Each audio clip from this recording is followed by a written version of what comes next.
Right now on Denver 7 News at 7 o'clock on Local 3, the Avs are back on the ice, ramping up the intensity for the Stanley Cup final, taking on two-time defending champ Tampa Bay. You know, to be the best, you got to beat the best, and these guys defending back-to-back Stanley Cup champions, so we're excited. And we are getting you ready for Game 1, how much it'll cost if you're hoping to see it live at Ball Arena, and the much more affordable option, how businesses are preparing for big watch parties. Yeah, the sounds of gunshots startling neighbors during a house party in Denver. It didn't sound like, bangs or cracks or anything, just like pop, pop. Now, we're learning more about a deadly shooting over the weekend. And you can finally make a splash into summer. Denver is opening several of its outdoor pools today, just in time for our scorching hot temperatures. Thanks for joining us on this Monday morning. I'm Brian Sanders. And I'm Nicole Brady. And let's get to Lisa with specifically how scorching they're going to be, Lisa. Yeah, you're going to want to be like this guy. Look at him. Just dive bombing in there. Yeah, belly flop. Yep. Mid to upper 80s as early as about 10 o'clock there at the pool. Sunny skies today. No risk of any thunderstorms for us today. It's going to be hot and breezy this afternoon. Wind speeds up to about 20 near 30 miles per hour. So actually kind of cool when you step out and you get some of that evaporation going. But upper 90s between about 2 and 5 o'clock. Denver 99. Mid to upper 80s, in fact, for the foothills today. Estes Park, you're going to be at right around 80. Some near triple digit heat to the northeast and also down across parts of southeastern Colorado. Pueblo, La Junta, Lamar, all right around 100 to about 105. So it doesn't matter where you are. Statewide today, it is going to be a warm one. Coming up, I'll show you how this next cold front's going to race through and cool things down a bit. But it does mean, Jason, we have some gustier winds, so fire danger is high on the western slope today. And we do have some issues, including issues with the N line that would take you up to the northern side of Metro Denver that goes along I-25 up to the north. There are shuttle bus replacing the N line right now. There's a mechanical issue with the trains, and so that's in place right now. We've had all kinds of operator issues with the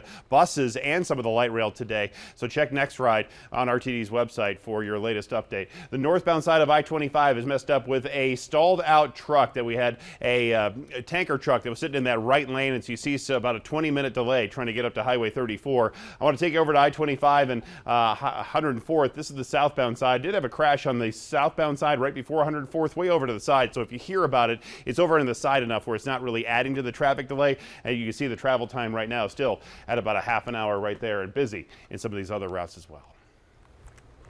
Well, the countdown is on to Game 1 of the Stanley Cup final. The Avs will take on the defending champion Tampa Bay Lightning here in 2 days. Now, so the team was out on the ice at Ball Arena yesterday practicing. The Lightning have lifted the Stanley Cup for 2 consecutive years, but the Avs say they're ready for the challenge.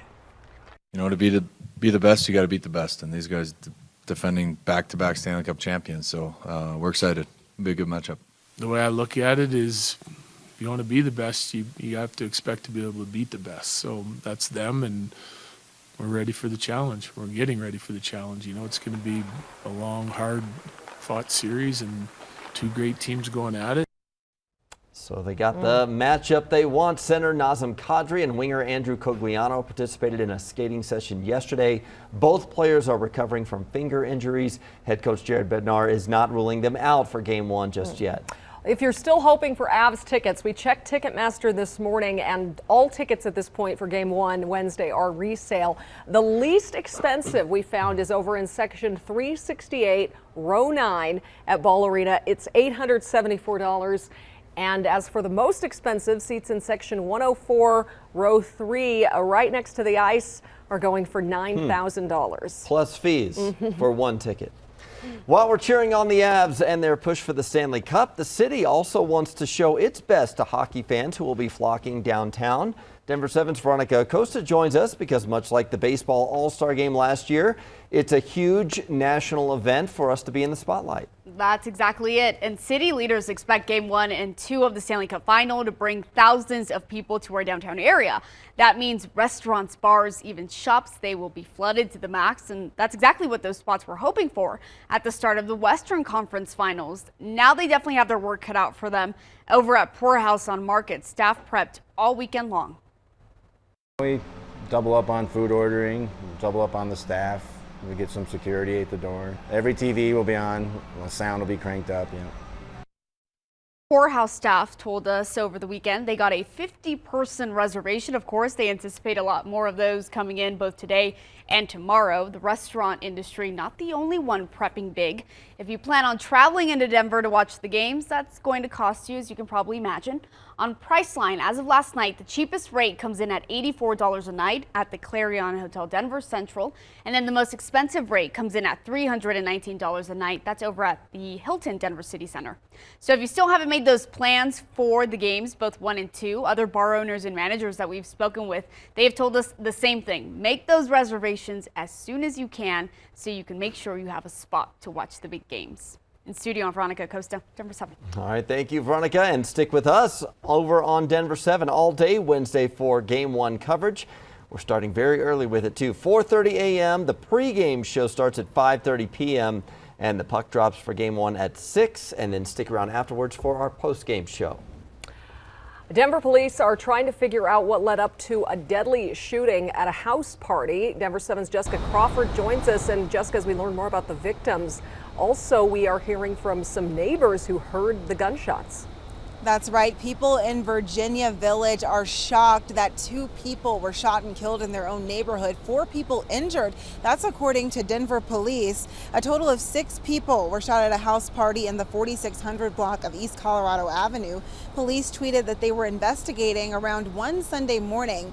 A part of East Colorado Avenue was blocked off for hours yesterday as investigators canvassed the area.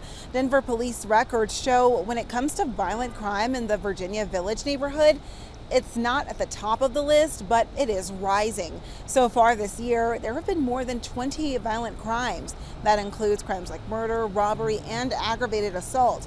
All of last year, there were 42, an increase of 40% from the year before. No one was in custody as of yesterday afternoon. One neighbor heard the gunshots from his own home. Just a little scary, and honestly, didn't think, you never think it's going to happen on your block, because the whole block is really just super quiet and chill, lots of families and stuff. And Denver police are still looking for information on this. If you have any information, contact them. Their number is 720-913-2000. Live in Denver, I'm Jessica Crawford, Denver 7. Thank you, Jessica. A bipartisan group of senators, meanwhile, has agreed to new gun safety rules they believe can earn support from both sides of the aisle. ABC's Justin Finch has the latest from Washington. In the wake of weeks of mass shootings, growing demand for lawmakers to do something. Then, over the weekend, a breakthrough.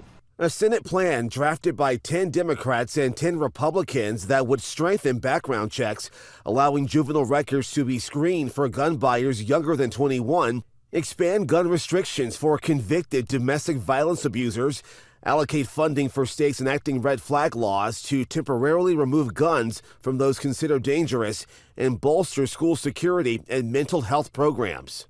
I will put this bill on the floor ASAP, as soon as possible, so that Congress can quickly act. President Biden weighing in, saying, obviously it does not do everything that I think is needed, but it reflects important steps in the right direction. The president pushed for tougher restrictions, including an assault weapons ban, seen to some as threats to the Second Amendment. Are we willing to take away people's fundamental civil liberties? The Senate framework, spurred by deadly shootings in Buffalo, New York, and Uvalde, Texas last month. Nearly 50 more mass shootings nationwide have since followed. The Senate plan, announced on the 6th anniversary of the Pulse nightclub shooting in Orlando, 49 people were shot to death. The weekend also saw gun safety protests across the U.S., led by David Hogg and other survivors of the 2018 Stoneman Douglas High School shooting in Parkland, Florida. Hogg hopeful about the Senate plan. It's more looking at this as the first step and not the last step. That gun policy framework will need at least 10 Republican votes to pass in the Senate. If it does, it will mark the most significant gun legislation passed in the U.S. since the 1990s. Justin Finch, ABC News, Washington. 3 men from Colorado are set to be arraigned today in Idaho. They were among the 31 members of a white supremacist group arrested near a Pride event over the weekend. Nathan Brenner from Louisville, Forrest Rankin from Wheat Ridge, and Connor Ryan from Thornton are charged with conspiracy to riot. Police found the group packed into the back of a U-Haul with riot gear. Investigators say they wore arm patches and logos identifying them as members of Patriot Front. Patriot Front is a white nationalist hate group formed after the deadly Unite the Right rally in Charlottesville, Virginia back in 2017. The city of Denver is opening its outdoor pools today. Good time for it. However, because of staffing issues, several indoor pools will have to close. We really were strategic about making sure our outdoor pools were open during the summer season because we know Denverites, we all want to be outside enjoying the fun in the sun and getting out into our local parks and neighborhoods. So we wanted to make sure that those outdoor pools were open and available for folks. Yeah, so the indoor pools have to close because there are not enough lifeguards. Denver has about 237 lifeguards. They need 400 to 450 to staff all pools. Officials told us they decided which indoor pools to close based on equity, usage, and proximity to other pools. The Federal Reserve kicks off a series of meetings tomorrow. Interest rates, of course, are on the agenda. We'll break down how it could impact you. Of course, your drive to work is getting more expensive with gas prices going up. The throwback solution that could save you some money.